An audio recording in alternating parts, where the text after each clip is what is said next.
ಓಂ ಶ್ರೀ ಮಂಜುನಾಥಾಯ ನಮಃ. ಪರಮಪೂಜ್ಯ ಕಾವಂದರ ಅನೇಕ ಸಮಾಜಮುಖಿ ಕಾರ್ಯಕ್ರಮಗಳಿಂದ ಸ್ಫೂರ್ತಿ ಪಡೆದುಕೊಂಡು ಬಹುಶಃ ಕರ್ನಾಟಕ ರಾಜ್ಯದಲ್ಲಿ ತಮ್ಮದೇ ಆದ ವಿಶೇಷ ಕೊಡುಗೆಗಳನ್ನು ಕೊಡುತ್ತಿರುವವರಲ್ಲಿ ಶ್ರೀಯುತ ಮೋಹನ್ ಆಳ್ವರವರು ಬಹಳ ಪ್ರಮುಖರಾಗಿದ್ದಾರೆ. ಬಹುಶಃ ಶಿಕ್ಷಣ ಸಂಸ್ಥೆಯಲ್ಲಿ ಒಂದು ಕ್ರಾಂತಿಯನ್ನು ಅವರು ನಿರ್ಮಿಸಿದ್ದಲ್ಲದೆ ಸಾಂಸ್ಕೃತಿಕ ವೈಭವವನ್ನು ಮಾಡಿದರಲ್ಲಿ ಅವರು ಮನೆಮಾತಾಗಿದ್ದಾರೆ.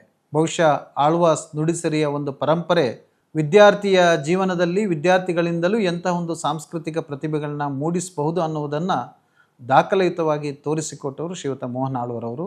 ಅವರು ಮತ್ತೊಂದು ಹೊಸ ವಿನೂತನ ಪ್ರಯೋಗಕ್ಕೆ ಕಾಲಿಟ್ಟಿದ್ದಾರೆ. ಅದುವೇ ಸಾಂಸ್ಕೃತಿಕ ವೈಭವ. ಈ ಒಂದು ಸಾಂಸ್ಕೃತಿಕ ವೈಭವ ಕಾರ್ಯಕ್ರಮ ಬಹುಶಃ ನಮ್ಮೆಲ್ಲರ ಸುಯೋಗ ಉಜಿರೆ ಶ್ರೀ ಜನಾರ್ದನ ಸ್ವಾಮಿ ದೇವಸ್ಥಾನದ ಬಳಿ ನಮ್ಮ ಕೃಷ್ಣಾನುಗ್ರಹ ಒಂದು ವೇದಿಕೆಯಲ್ಲಿ ಆಗ್ತಾ ಇದೆ. ಸುಮಾರು 500ಕ್ಕೂ ಮಿಕ್ಕಿದ ಕಲಾವಿದರಿಂದ, ವಿದ್ಯಾರ್ಥಿ ಕಲಾವಿದರಿಂದ ಈ ಕಾರ್ಯಕ್ರಮ ಆಗ್ತಕ್ಕಂಥದ್ದು ಬಹಳ ವಿಶೇಷತೆ. ದಿನಾಂಕ 22ನೇ ತಾರೀಕು ಅಂದರೆ ಮಾರ್ಚ್ 22, 2026 ಭಾನುವಾರದಂದು ಅವರು ಆಯೋಜನೆ ಮಾಡ್ತಾ ಇದ್ದಾರೆ. ಸಾಂಸ್ಕೃತಿಕ ಕಾರ್ಯಕ್ರಮಗಳನ್ನ ಆಸ್ವಾದಿಸುವ ಎಲ್ಲ ಕಲಾ ಅಭಿಮಾನಿಗಳಿಗೆ ಇದೊಂದು ಬಹಳ ಸುವರ್ಣ ಅವಕಾಶ. ಇಲ್ಲಿ 500ಕ್ಕೂ ಹೆಚ್ಚು ನುರಿತ ಕಲಾವಿದ ವಿದ್ಯಾರ್ಥಿಗಳಿಂದ ಪ್ರದರ್ಶನಗೊಳ್ತಕ್ಕಂಥದ್ದು.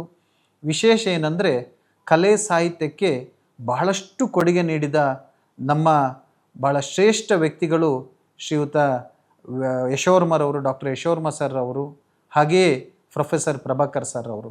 ಇವರ ಒಂದು ಸವಿನೆನಪಿಗಾಗಿ ಇವರ ಒಂದು ಕೊಡುಗೆಗಳನ್ನು ನೆನಪಿಸ್ಕೊಳ್ತಕ್ಕಂತಹ ವೇದಿಕೆಯಾಗಿ ಆ ವೇದಿಕೆ ಬಹಳ ಶ್ರೇಷ್ಠ ಕೀರ್ತಿಶೇಷರಾಗಿರ್ತಕ್ಕಂಥ ಶ್ರೀಯುತ ವಿಜಯರಾಘವ ಪಡವಟ್ನಾಯರ ವೇದಿಕೆಯಲ್ಲಿ ನಡೀತಕ್ಕಂಥದ್ದು.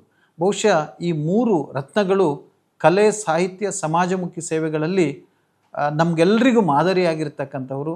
ಅವರ ಚೈತನ್ಯ ನಮ್ಮಲ್ಲಿದೆ. ಆ ಚೈತನ್ಯವನ್ನು ಪುನರ್ಜೀವನಗೊಳಿಸ್ತಕ್ಕಂಥ ಒಂದು ಕಾರ್ಯವನ್ನು ಶ್ರೀಯುತ ಮೋಹನ್ ಆಳ್ವರವರು ಸಾಂಸ್ಕೃತಿಕ ವೈಭವದ ಮೂಲಕ ಮಾಡ್ತಾ ಇದ್ದಾರೆ. ನಾವೆಲ್ಲರೂ ಈ ಕಾರ್ಯಕ್ರಮದಲ್ಲಿ ಭಾಗವಹಿಸೋಣ. ಈ ಕಾರ್ಯಕ್ರಮಕ್ಕೆ ನಾವು ಪ್ರೇರಣೆ ಆಗೋಣ ಎಂದು ಎಲ್ಲರಲ್ಲೂ ಕೇಳಿಕೊಳ್ತೇನೆ. ಧನ್ಯವಾದಗಳು.